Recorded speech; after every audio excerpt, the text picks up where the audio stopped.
I have a Breathe Right strip on my nose. My mouth tastes like zinc cold medicine.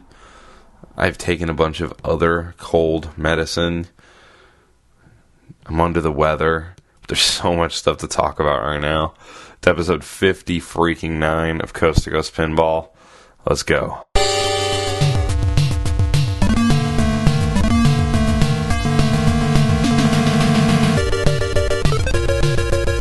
Welcome to Coast to Coast Pinball. Pinball. I can say it. Really, I can. My name is Nate Shivers. This is a podcast. It's a sick commentary, and I'm a man out of quarters. It just always happens like this. I go to a big trade show exactly one time a year.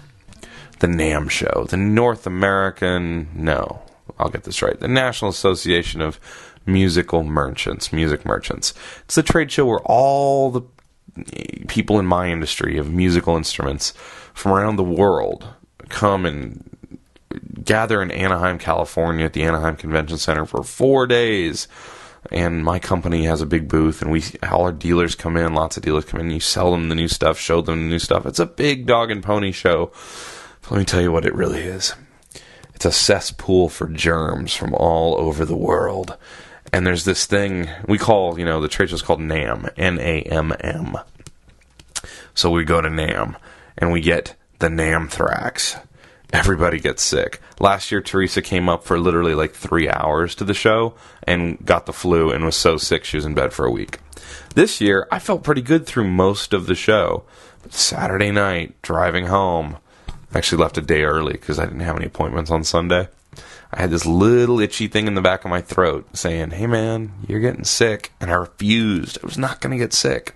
Had a nice Sunday with Teresa. Started making notes for this podcast because everything in the world seemed to happen or pop up while I was at this trade show last week. And I got really sick. And my throat's been giving out on me. I talked a lot for the 3 straight days at NAMM. And these booths that we're in are loud, so you have to talk over it. So I apologize in advance. My voice is a little scratchy. A lot's been happening. It never fails. Not only do I get sick at this trade show, but look what happens. I go away for a few days where I can't really do a podcast, and news stories galore. The epic Jersey Jack pinball announcement hits. We see Ford Mustang pinball for the first time. Other stuff. But yeah, so without further ado, I've had many emails. I've actually had people tell me, let Teresa do the show, which you think you want that. You think because I'm sick, oh, Teresa should do the show. You think you want that. I don't know if you really want that. But without further ado, let's go check in with Teresa. Getting in bed with Teresa. Hey, Teresa. Wow. Hey, Nate. Sick. Breathe Right strip, Nate. It's not exactly getting in bed with Teresa. No, it's more like getting out of the shower with Teresa. Yes, if you're wondering why I reacted that way, I am in a towel.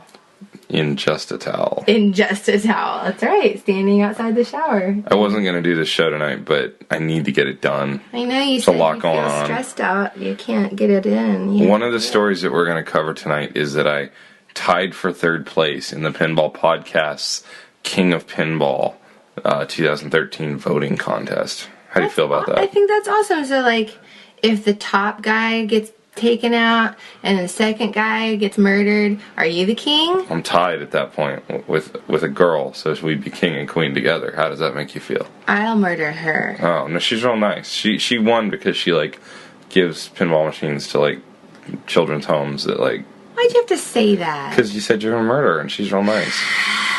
Alright, I won't murder her, but you can't reign together. Oh. So remember remember when I first told you that they were holding the contest and what you wanted to do? You wanted to vote. Yeah, you told me I couldn't. I wouldn't let you vote. Then you were like, they know it's you, and this. I was like, but I do think you're the king. Would have made you win? I would have been 3rd place alone, at least. That's true. See? Should have let me vote. No, that wouldn't have been right. But we were having to do what's right and just here. There's nothing wrong with me voting for you. I think you're the king. I get to vote. But you don't know any other people. It's a totally biased I've been disenfranchised. You did not let me vote. Have we disenfranchised the voting populace? Yeah. Oh. It's the opposite. But you're not really keeping the white folk away, or the black folk away, they're keeping the white folk away. Listen, this is not political voter rights, coast to coast with Teresa. This is Coast to Coast Pinball. We talk about pinball, and sometimes I question how into the pinball world you really are. I don't know if you even know who all these other people are.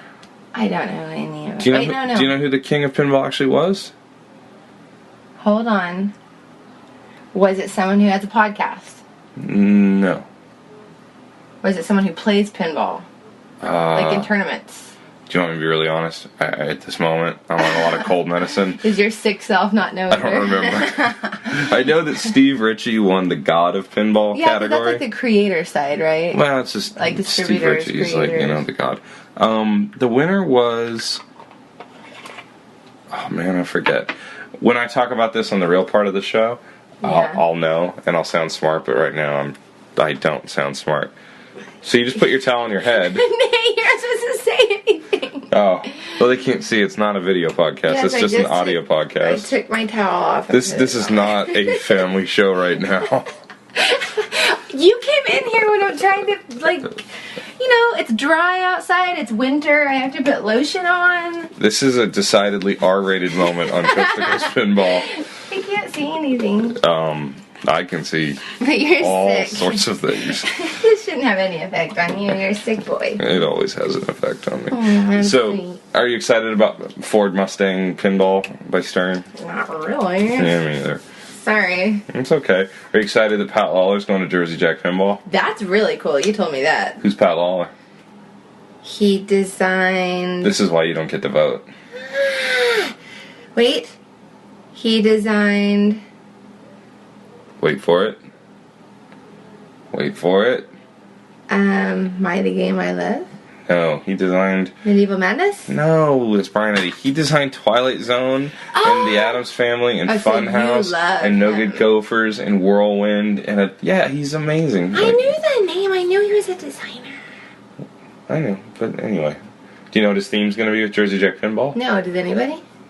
No, because it's going to be an original theme, not based on anything. Yay. That's good, right? You think they're going to do King Arthur, my idea? No. You think they heard me talking about it and they're going to do it? I'm sure. Actually, that's probably true. I bet out there, Pat Lawler, specifically listens to my podcast. You think he listens to your podcast? No. Oh. But if he did, I'm sure he would only fast forward to the spots where you talk about what you would do. That's the best part. Yeah, that's the best part. No, because you know what?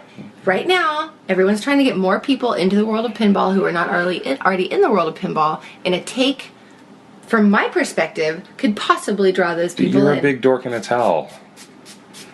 Yes, I'm wearing my towel again. What are you spraying on your hair? It's leave-in conditioner. Oh. Nourishing leave-in spray, sulfate-free. This is not Coast to Coast conditioner. You asked me. You set me up.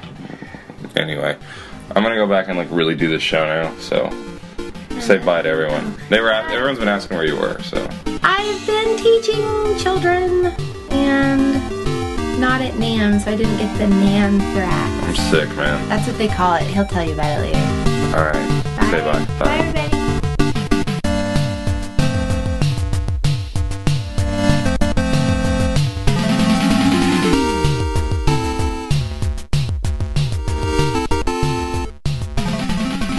So, also last night was Sunday night. I still watch some pro wrestling, which I know pro wrestling's not really cool and hip, but I watch it and I follow it to a degree.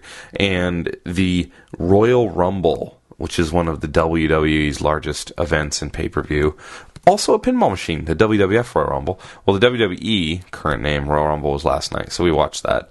And that has nothing to do with anything other than it's one of the reasons I procrastinated on getting a show out and realized how bad I was feeling. So, watched a little bit of pro wrestling. Okay, so I want to start off the bulk of the show here. I want to talk about a couple things. I had a lot of emails, and I really appreciate people kind of keeping in touch with me while I'm, out of town or in a place where I can't, be on Pinside all the time or checking Twitter and all this. So I had some great people shoot me some emails that at the end of the day I could kind of keep myself in the loop of what was going on. And a couple things kind of bummed me out. First off, and this is pretty heavily on Pinside, so, blah, blah, blah, forum static, blah, blah, blah, forum static. Barry Orsler, designer of some fantastic games over the year. I think lately, Doctor Who is obviously the one that comes to mind for a lot of people. Amazing amount of cool games designed by Mr. Orsler over the years, such as Bad Cats, Bram Stoker's Dracula, Cyclone, Dirty Harry, Fire, Gorgar, Jackbot, Junkyard, Jungle Lord. I mean, lot of games. Barry really had his hand in designing some of the classic Midway Williams games over the years. Well, anyway, Barry and his wife both have fallen quite ill recently, and right now there's a GoFundMe page which can be found at gofundme.com/6FGKT0. If you just Google Barry Orsler GoFundMe, you will find him. And I think that anytime someone has to, reach out and ask for help like this, he probably really needs it. Really sad story. He says that in February of 2013 he was diagnosed with bone marrow cancer, and his insurance doesn't cover 100% of his prescriptions and treatments. Bills are piling up. And then last summer, his wife Donna was diagnosed with kidney failure. And if anybody's ever known someone with kidney failure, dialysis is a must. You actually have to, be hooked up to a machine a few times a week. Her prescriptions are expensive, and it's just really bringing them into hard times. So he's asked for any help that might come from friends, family, and those that might know him from the pinball industry. And it's pretty great. In 4 days, he's had 210 people donate, and they've already raised $14,730 for Donna and Barry. And that's pretty cool. It's a sad story, and I wish them both the best of luck. I actually reached out to Barry via LinkedIn a while back, because he is one of my favorite designers, and never heard back, and I can kind of understand why. It seems like, life's been pretty tough over there for them. So I had a few people email me and say that, he should come on the show, but I think he's probably, just trying to take care of life right now. So if you so feel inclined, I would encourage you to go, throw him $20 or whatever you can afford, and help them out if you want to support someone who had a big impact on this hobby. Also, in the same vein as that, unfortunately, I hate to be bringing all this down sort of news. A podcast that lived, a few years back was the Silver Ball podcast. And, excuse me, Steve and Rob were the hosts of the Silver Ball podcast, and they had a great show. It only had around 25 or 26 episodes, but people really loved that show, and you can kind of tell the way people talk about it, how much those 25 shows or so really meant to people, because people, still wish it was coming out and whatnot. They ran from 2007 through 2011. I think they had a one-off show in 2012, and there was rumors they were coming back last year, but they haven't. And Rob Craig, one of the hosts, posted recently on Facebook sort of explaining what's going on with them and maybe why they're so out of the scene right now. But Steve has liver cancer, and it sounds like it's pretty rough. And I know from reading about different cancers over the years, that's a tough one. That's a really bad one. So I guess I just wanted to kind of relay that. I've had a few emails about it, and remember that this hobby's full of good people, and bad things happen to good people. So remember every day you have is a good day. Don't lose track of that. If you're into prayer and whatnot, say one for these guys. If you're not, just have positive vibes for Steve and for Barry and Donna, and just send some good vibes their way.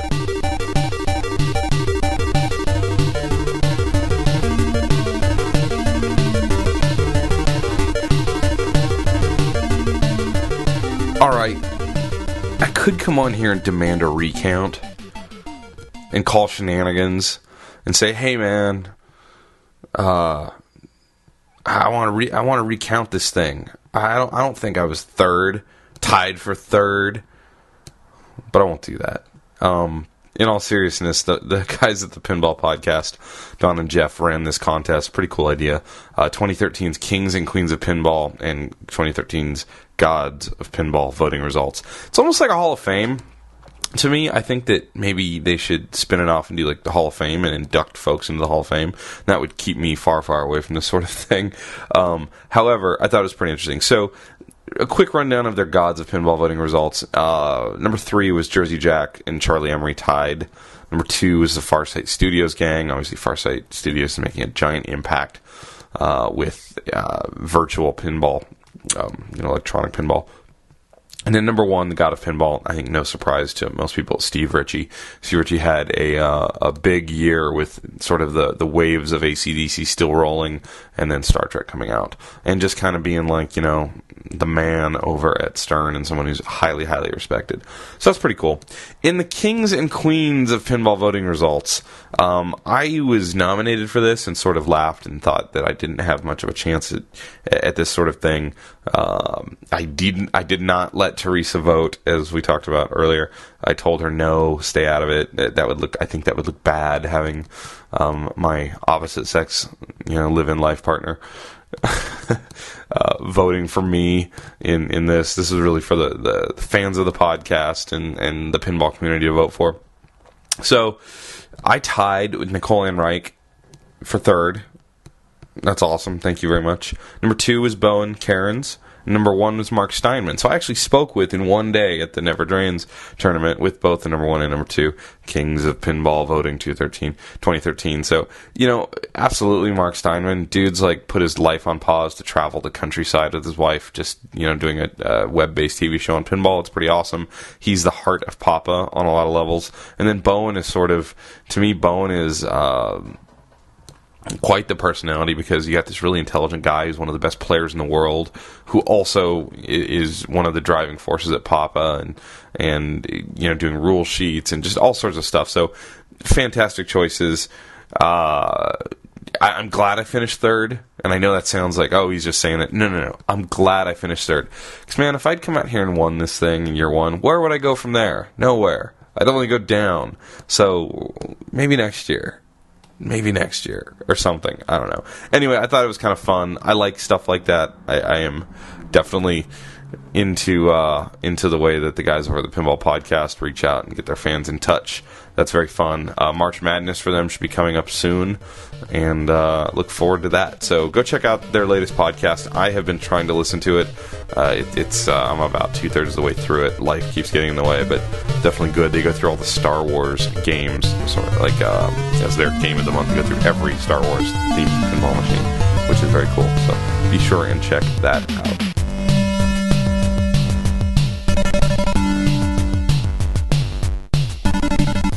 Really fun show when I get to talk about both Barry Orsler and Pat Lawler. Those are probably my favorite pinball designers, if you ask me. At least tonight. Oh my god, I cannot help it. I'm mixing the show down, doing the editing. I sound so stoned and out of it right there. I'm sorry. If you're listening to this whole show, you are a better person than I am. That's so bad. This was only 30 minutes ago, and I don't do drugs. I don't drink even. And hearing that is just hilarious. Absolutely hilarious. Sorry. So I kind of called it. I don't think it was a huge secret, but the Jersey Jack Pinball Epic announcement was unveiled a few days ago. And yes, indeed, Pat Lawler is coming to Jersey Jack Pinball to design a brand new game, an original theme game, and he seems very excited. He's coming out of retirement from the pinball industry to do this.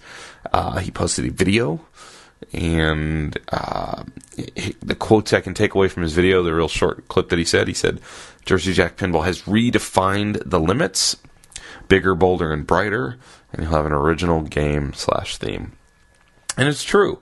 I think if you read or listen to the old Topcast interview with Pat Lawler, or read about him and his history, he loved pushing the limits, and he actually felt that he took it too far in game design and rule set design when he got to Twilight Zone. He thought that was too much for the average player, and that could have started turning people off to the game. I don't know if I totally agree. I think that, for me, I think there's this great thing you can do with pinball where you can make a satisfying game to someone who doesn't know, a lot about the skills and the inner workings of a pinball machine. You can still make something very satisfying and fun with a good game design, where you can keep the ball alive, you can light some stuff up, you can make some noise, But then you can also get deep with a game where lots of great stuff happens, and there's progressions, and there's things to always aim for and try again for. I think that's the magic of some games like Medieval Madness and Attack from Mars. Twilight Zone is probably, he's probably correct in that when he designed that game, they did take it a little too far to the complexity side of it. The Addams Family was maybe a little bit better for that person who doesn't really know a lot about pinball and walks right up to it. So when he says that Jersey Jack Pinball is pushing the limits, I mean, obviously we're dealing with this new dimension of an LCD screen, and we've talked about that before, and how you can incorporate that. And man, we think about how cool it is that the Wizard of Oz has this LCD screen. They've incorporated these ball save modes, these countdown modes, all this stuff. It's one game. We haven't even scratched the surface. It's early days for pinball and LCD screens. I think a guy like Pat Lawler, who has a bunch of games under, his belt, where he's designed this, and, made gameplay in lots of different ways. And this is the guy who started out with Bonsai Run, let's not forget, which was really stretching the limits of what a pinball machine could do. So it just sort of makes sense right now, I think. I don't know exactly how old Pat is, but he's probably, I'm guessing, early 50s, somewhere in that range. He seems like a very thoughtful person and puts a lot of effort into kind of the game design thought process and what are we doing here. And I think that'll be great with a company like Jersey Jack, who have this platform and willpower. So it's good, because I got a little bummed, when I went back earlier last year and started listening to the Topcast interviews, and specifically listened to the Pat Lawler interview, because he seemed very disenchanted and sort of, I don't know, not that into it. Just, honestly, kind of like Silverball podcast. Topcast was doing a lot of those shows people were listening to in the dark days of this hobby. Things weren't good. Stern wasn't really putting out the greatest games. People weren't buying the games. The collector market was not where it is now. It was darker, I think. And you sort of get that from listening to those shows. So I'm lucky that I started this little podcast in a time period where everyone sort of is at a fever pitch about collecting and playing pinball. So it's natural. I've said repeatedly that I don't really want to go back and interview the guys who've done these long form interviews, both in print and on other podcasts. But I think a year from now, sitting down with Pat Lawler would be very interesting. I think right now there's not much to talk about, because he's probably not going to tell anything. So I've had a few people ask me, you should get Pat Lawler on the show. Well, A, I don't know that he would come on the show. And B, I don't think now's not really the time. I think we need to let the guy get his feet wet with Jersey Jack. He seemed real excited to be working with Ted Estes. They've worked together before. Ted's obviously at Jersey Jack doing programming. I have high hopes. With this investment group that came into Jersey Jack, bringing in a name like Pat Lawler, surefire sales. I think we're going to have a cool game no matter what. I guess we're not going to see this game between Wizard of Oz and Hobbit. I think that was sort of wishful thinking on some of our parts. But this will likely be a 2015 release. I'm guessing. That's pure conjecture at this point. So with Wizard of Oz out there and doing well, with The Hobbit coming, we should see more on The Hobbit really soon. And now with game number 3 sort of in the infant stages with Pat Lawler designing, I think that's really cool. And that is big news. Is it epic news? I don't know if it's epic news. Epic news will be them knocking it out of the park and selling, 5,000 copies of a game. 5,000 units of a game. That would be epic for the long-term health of the second largest manufacturer of pinball machines. So I very much look forward to updating that story as time goes on.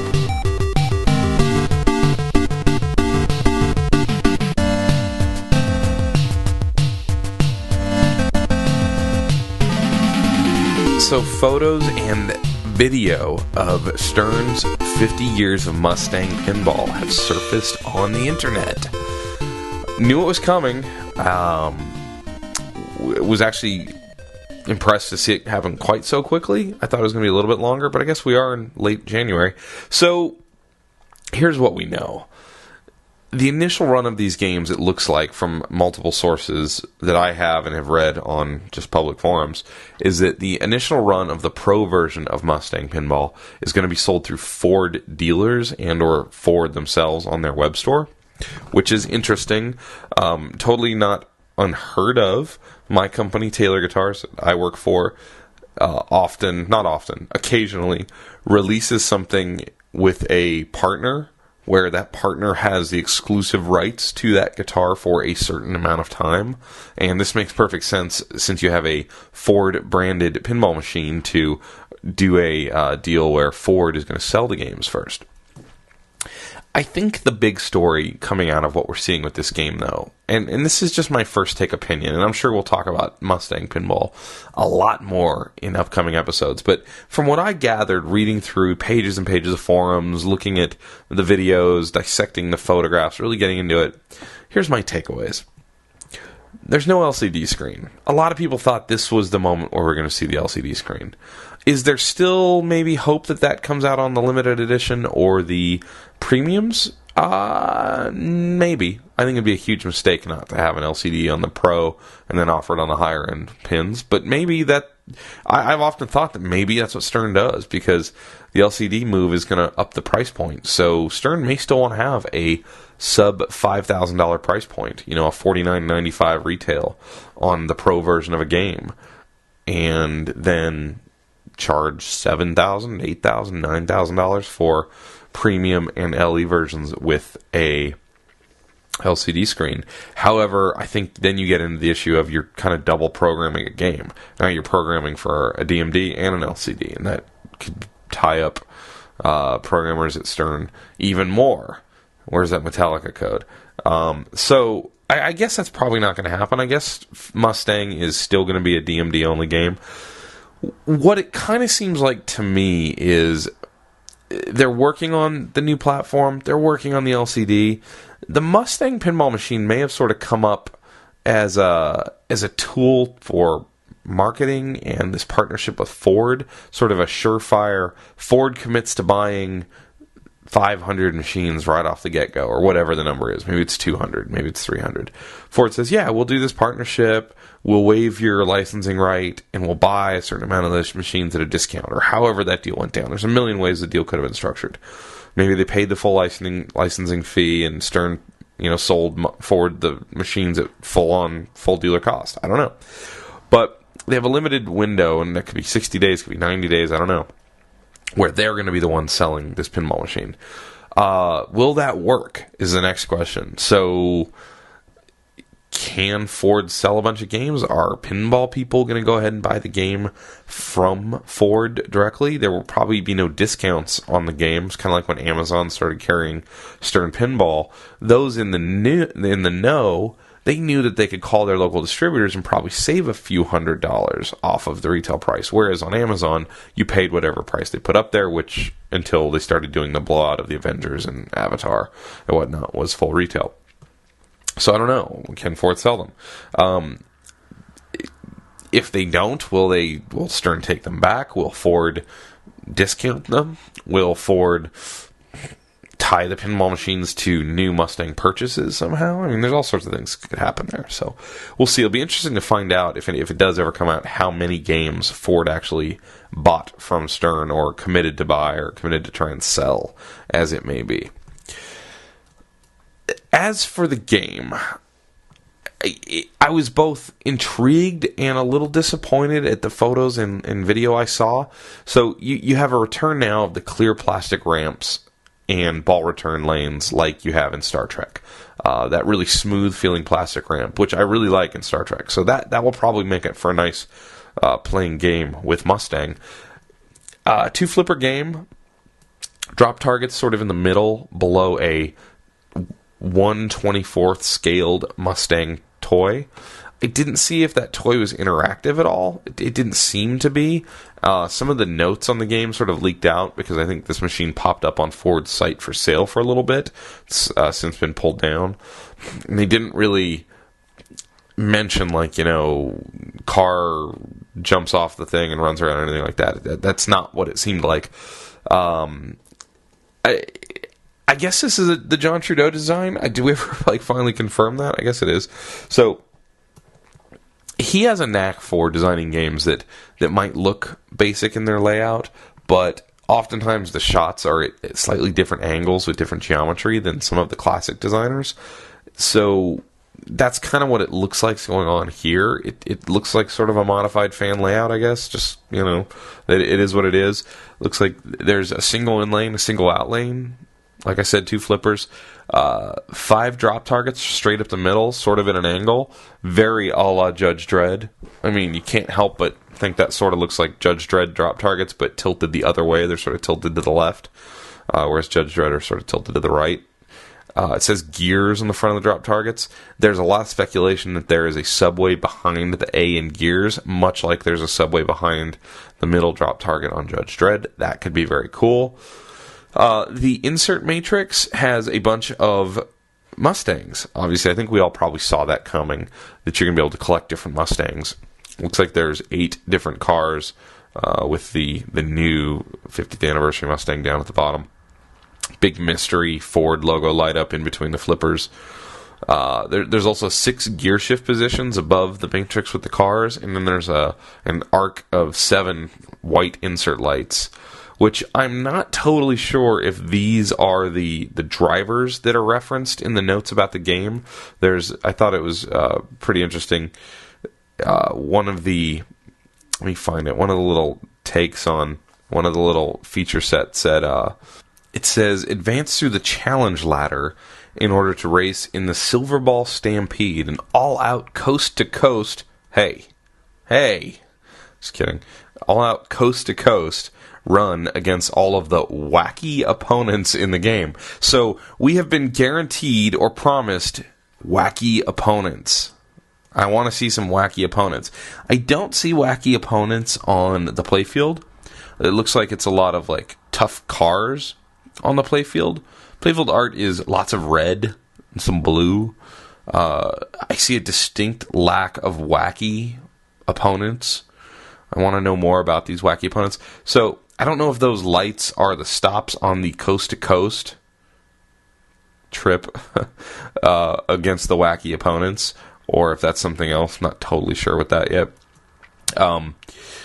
In the back of the playfield, along the back wall of the playfield, it says Mustang in light up white letters with a real pretty sort of deserty landscape below that with a Mustang running below the G of Mustang. And I guess those letters light up to sort of progress you through the game. Also listed on the feature set, it obviously features the voice of racing car driver and television host Tanner Faust, who apparently speaks horse, because there's lots of horsey call-outs that I could hear when I watched the video. So Tanner Faust is a skilled linguist in horse. 5 decades of music, I guess we knew that. Motorhead, very cool. Jan and Dean, I don't know who they are, and I know music. The Romantics, very cool. I think we heard Edgar Winter Free Ride in the video. Artwork created by GT designer Camilo Pardo. So I don't know which artwork's from Camilo Pardo. I'm thinking that it's the cabinet and the back glass, maybe? The cabinet just has a big car on it, big red Mustang with no text, no words, no logos, which is okay. I'm not a big cabinet artwork guy. That doesn't really ever play into my thought process with a game. Some people are into that, though. The back glass is kind of cool. I think we knew there was going to be a big 50th anniversary Mustang on there. The playfield artwork, I don't know. I wonder if that's his stuff or not. I kind of think it's probably not. A lot of people have said it looks like a late model Sega pinball machine. I guess with all the colored inserts and sort of the big inserts and the artwork. I don't know if I'd go quite that far. It does. It doesn't look like the recent Stern games, that's for sure. It definitely has its own look. If anything, it sort of reminds me of mid-2000s Stern in a ways. Although I have a feeling it's going to be a better game and play better. Looks like there's quite a few tight shots on both sides. The big Mustang toy sitting up on the platform above those drop targets eats up the middle of the game, and then there's stacked ramps. I don't know if it's 2 ramps or 1 ramp, but anyway, moving ramps, which I think is very cool. Kind of like a la Street Fighter or something like that. twin stacked supercharger ramps. It's cool. When I read this next feature, I was really confused, and maybe it's because I'm sick. But it said, quote, donut time captive ball shot. So it said donut time, and I'm like, donut? How are they working donuts into this? Are there like police chasing you, but they're going to like take a pit stop and go get some donuts? Like, I was really confused, and my head wasn't getting it until I realized that donuts are when you spin your wheels out and do circles, and you spin donuts. See, I'm kind of dumb like that. There is, at the bottom of the right return ramp, one of those cool whirlpool, kind of ending shots, like the ball spins around a la Whitewater or a bunch of other games, where the ball spins in the little whirlpool circular thing and then drops down the middle, returns the flippers. So that's there. I wonder if that's going to slow down the gameplay. Looking at that, like the ball comes back down the right side and then you have to watch it spin around. Maybe they've done the geometry so it spins really quickly. I did see somebody post a great point that slowing the ball down during multi-ball can actually be a good thing. So that's possible. Looking at the playfield kind of closely, the word shift is printed on the platform above the gears drop targets. So maybe every time you knock down all the gears drop targets, you shift into the next gear. 1, 2, 3, 4, 5, and 6. That's possible. I think there's is it a gear shift multi-ball? I think I heard them yell that out. Yeah, gear shift multi-ball. Gotta say, the call-outs in the video I saw were sort of... I was making a joke about Tanner Faust sounding like a horse. There was a bunch of horsey noises, lots of car and engine revving noises, and then, the gear shift multi-ball call-out. It reminds me of like Big Buck Hunter era Stern call-outs or something. I don't know. I think we've been spoiled on Metallica, Star Trek, AC/DC, some pretty good call-out work. So we'll see. At first glance, I don't care for the theme. I read these threads on this, and people get all into the car aspect of it, and they start busting on Ford and saying all these acronyms for the word Ford, and I don't care about any of that. It's not my scene. I just want the game to be fun, to play good, have good rule set. That's really what I'm into. It remains to be seen. It looks okay. It looks alright. It's a little busy. It doesn't look real... doesn't have a classic look to me at all. It looks noisy, I guess. I get the feeling that this game is sort of born out of the relationship with Ford more than anything. So that's just my guess. Be very interested to see what sort of upgrades we get on the premium and LEs. There's a lot of little light targets on this game. I can't really read what they all say. New car... Does it say... I just can't read them. The pictures are too blurry. But you're trying to gain extra cars and tune your cars up and do all the stuff that I have a little interest in. But with that, it does... Man, it's like, to me, it's like a mix of Wheel of Fortune and Big Buck Hunter or something. I don't know. Interested to hear what you guys think about this so far. And if anybody finds one out at one of these car shows or Ford dealer or something like that, please let me know. Love to hear more about it.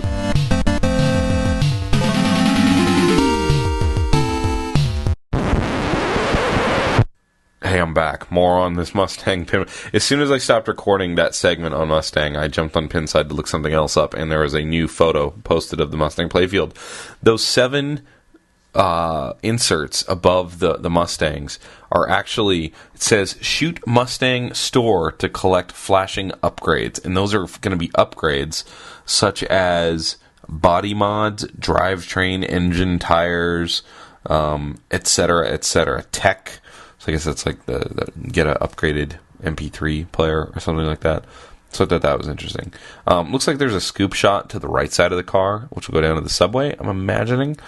Shift gears to light multi-ball. That's by shifting gears by hitting those drop targets, so I was right there. The cars listed on this thing, 1965 convertible Mustang, 1969 Boss 302, and a bunch of others that I know nothing about. So go check that out on Pinside right now. That's there. There's there's inserts with cobras on them, like Cobra, remind me of the Star Trek inserts. I'm wondering if those have color-changing LEDs or not. I know some people said there were no LEDs in the game that they had on video out there, so we'll see what they do as far as lighting effects and whatnot on Ford Mustang. But there's more pictures surfacing day by day, so I'm sure we'll know a lot more in the upcoming days. Okay, no more Mustang for now, I promise.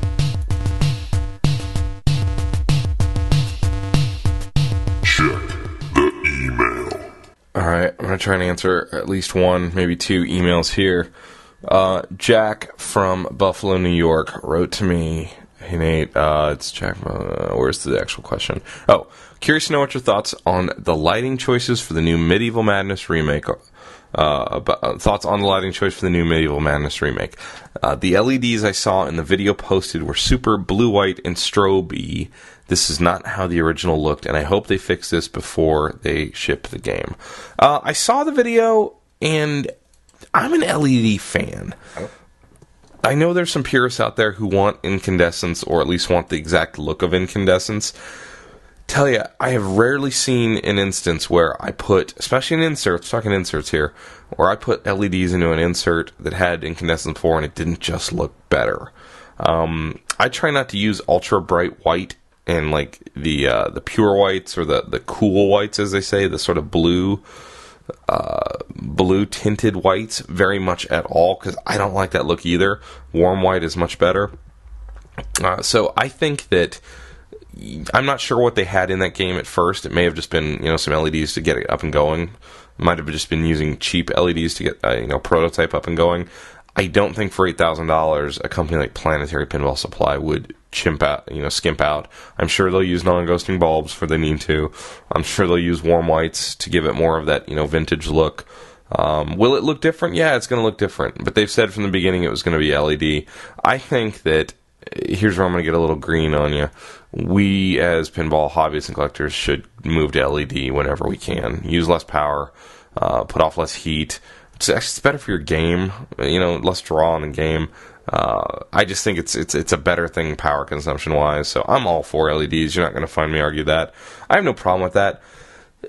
A lot of the Medieval Madness games I've played have dirty blacktop bulbs, I'm sure, that need to be cleaned, and I'd rather have some blue tinted LEDs in certain areas than a bunch of faded out lights that are barely on under inserts because nobody cleaned the bulbs. So I guess I reserve judgment until I see exactly what they're going to finalize. They should be, I think they'll be firming up some details on that game really soon. I believe Rick posted on Pinside that the artwork was all done, so that's any day now. I think we'll have those games out in the field, right about the time they said. Just to clear up any confusion, I heard this mentioned on another podcast. I am out. I am not currently buying Medieval Madness Remake. I may buy one down the road because I really would like that game in my home, but I'm not buying that right now. In fact, if you want to know what I'm looking at right now, I'll just say this. Tell you what I'm looking at right now. Somebody actually did email me asking, what games I was going to buy. I'm looking at a couple of things. I am probably going to sell my Judge Dredd, which, by the way, I thought had a bad DMD. I think I reported that on the show that the DMD was out. Well, I finally got off my lazy butt last week and pulled the DMD and moved it over to Twilight Zone, and the DMD was fine. So then I was like, oh boy, second level thinking here. And I'm not a tech guy. I'm not that great with this stuff. So I started looking around inside the game, and I found a Molex connector that actually came from the driver board, the DMD driver board, and then connected back onto one of the other boards. The Molex connector was burnt on one side really badly, so I thought, that must be the problem. So I ordered the new Molex connector, ordered the tool and all this stuff, got the parts in, replaced the wires into the Molex connector, which I'm not very good at, but I did it, got it all nice and secure and tight, fixed it up, put it back together, and guess what? Still no DMD. So I read as much as I could. Lloyd Olson on Pinside and other forums is a proverbial godsend. And I read a lot about DMD problems, and it just came down to it had to be the driver board. There had to be something on that driver board. Probably would be obvious to someone who's more skilled at this than I am. I'm a hack of sorts, so I just ordered a driver board. About $100, Rotten Dog driver board. I think it was $95. DMD driver board. Just ordered it, got it in. Actually, Saturday night when I got back from the NAMM show, like midnight, it was waiting here for me, and I couldn't help myself. I had to put it in and try it out. And guess what? Wait for it. It worked. Just like that. Lights, camera, action. Not the game, but you know what I mean. The DMD came on. So Judge Dredd is like 100% working. I'm trying to fall in love with it again. After I did the show all about it, I was really jonesing to play it, but my DMD was out, so it kind of sucked. So I've been playing it a lot. Getting better at it. I still there's something there for me that isn't quite. I don't need to keep this game forever, I guess is what I'm saying. I really like the game. Has a lot of good stuff going for it. The shots are fun, it's hard, it's challenging. I just don't need to keep that game forever. So, what I was originally trying to get to here. There is a Champion pub locally, and someone, I can't recall who it was right at the moment, I apologize. I'll even try and figure out who it was. Somebody emailed me the link and asked if I had seen it, and I actually had. And now I can't find it. I tried to find it, but I have misplaced that email. It's about, here it is. I found it. It was R.D. Reynolds. R.D. Reynolds emailed me and asked if this was, close to me. It's not extremely close, but it's closer than where I went to get my Bride of Pinbot. So I was looking at it, and then about... this morning, I looked back, and he had sold the game. So, a Champion pub sold here in Southern California for $4,000. I was just about ready to buy it. Like, I was really gonna, just go get it. And I'm still really wanting to buy a Star Trek or a Metallica Pro. Part of me really wants one of those two games, and I gotta be honest, I'm way more into the Metallica theme, but that code issue is driving me crazy, and I won't buy that game until the code's flushed out. Unacceptable to me. Star Trek, the code seems to be a lot better, game's a lot deeper. Like that game too. I'm getting close. I really want to do something. So I may sell Judge Dredd and just pull the trigger and get a Star Trek Pro. I'm really considering that. Champion Pub, I love that game. It's a low-run game. There's not that many of them out there. So I think it's a no-brainer to get. $4,000 is a good price. If I hadn't had NAMM and being sick and all this, if it had been a normal week, I probably would have bought that game when he dropped the price down. So, because I'd been watching it on Craigslist for months at a higher price. So, appreciate the heads up. Good looking out, R.D. Reynolds. I gotta go. This is, how far into the show are we? Oh, we're plenty far into the show. Good. I apologize. My voice is trash. I don't feel great, but I wanted to get this out and chat about some of the news. Thanks for all the emails. You guys are great. I have new t-shirts coming in because I ran out of sizes in black now too. So we're gonna have some new t-shirts, a little different color scheme, same basic idea. And then early stages of maybe some other merchandise, to try and sell to you coming out soon. Looks like I'm going to the Texas Pinball Festival. Looks like I'm going to the Midwest Gaming Classic. Looks like I'm going to try and go to the Southern Fried Game Room Expo, although a work thing has popped up on that same weekend, unfortunately, so that might be tougher to do than I had once thought. Anyway, if you'd like to email me, you can always email me directly at coast2coastpinball@gmail.com. It's coast, the number 2, coast, pinball@gmail.com.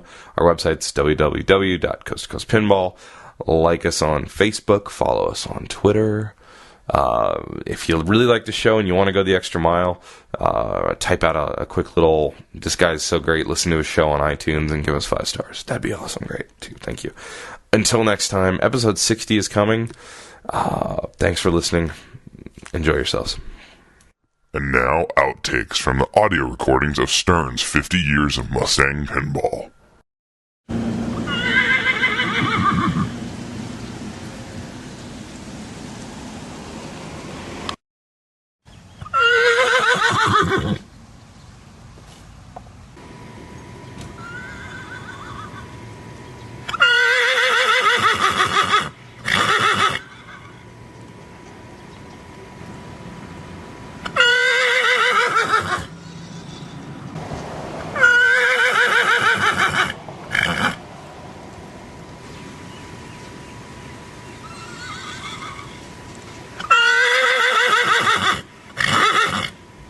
Thank you. That was outtakes from the audio recordings of Stern's 50 Years of Mustang Pinball.